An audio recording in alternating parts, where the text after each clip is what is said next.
Hi friends, welcome to PSK Tamil. இது தூதுவளைக்கீரை. எங்கள் வீட்டில் என்னென்ன கீரை வெரைட்டி இருக்குதுன்னு காட்டுறேன் உங்கள்கிட்ட.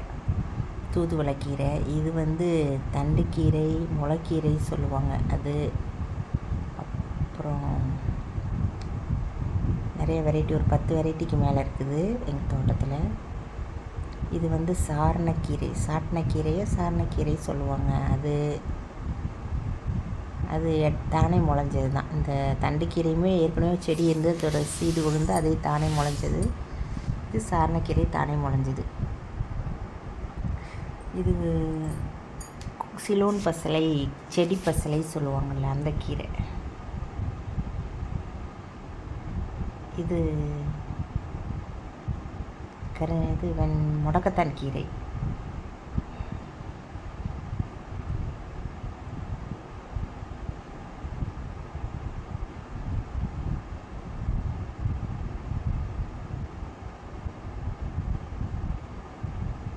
இன்னொரு செடிக்கு போகலாம். இது குப்பைக்கீரை சொல்லுவாங்கள்ல, தானே முளைக்கும். இதுவும் செய்யலாம், கடையெல்லாம் நல்லாயிருக்கும். கலந்து போட்டு செய்யலாம். நிறைய கீரையை கலந்து போடும்போது இது சேர்த்து செய்யலாம். இது முருங்கைக்கீரை, அதாவது சிகப்பு கலர் தண்டு உள்ளது. செங்காம்பு தலை சொல்லுவாங்க அந்த முருங்கை. ஒரு நார்மல் முருங்கையும் இருக்குது. இது செங்காம்பு தலை. இது முடக்கருத்தான் கீரை.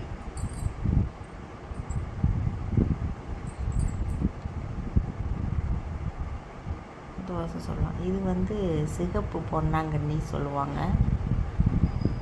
லைன் கீரை சொல்லுவாங்க இங்கே கொங்கு சைட்லலாம். இது கடையெல்லாம் பருப்பில் போட்டு கடையெல்லாம் பொரியல் பண்ணலாம், சாம்பார் வைக்கலாம், எல்லாமே சூப்பராக இருக்கும். இது கொடி பசலை, சிகப்பு கலர்.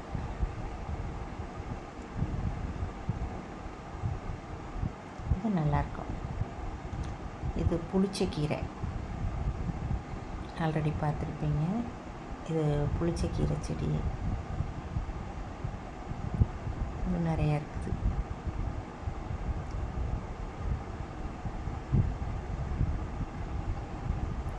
இது இடையில வீடியோ பிடிச்சினா லைக் பண்ணுங்கள், ஷேர் பண்ணுங்கள், கமெண்ட் பண்ணுங்கள், சப்ஸ்கிரைப் பண்ணுங்கள் ஃப்ரெண்ட்ஸ். இது பாலக்கீரை.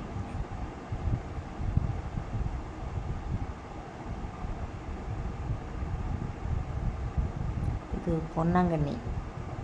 இல்லை, கட் பண்ணி விட்ட பிறகு திருப்பி மறுபடியும் இப்போ தான் துளிர் வைக்குது. பொன்னாங்கண்ணி கீரை. இது அம்மான் பச்சரிசி. இது வணக்கலாம், கூட்டு பண்ணலாம், உடம்புக்கு நல்லதுங்களாமா. செஞ்சதில் நிறைய சேர்ந்ததுக்கும் நான் செய்யலான் இருக்கிறேன். அப்புறம் கரிஞ்சி குட்டி கீரை, அதாவது மணத்தக்காளி கீரை. இது கட் பண்ணி விட்டுருவேன், மறுபடியும் துளிர் வைக்கும். எல்லாமே கரிஞ்சி குட்டி கீரை தான்.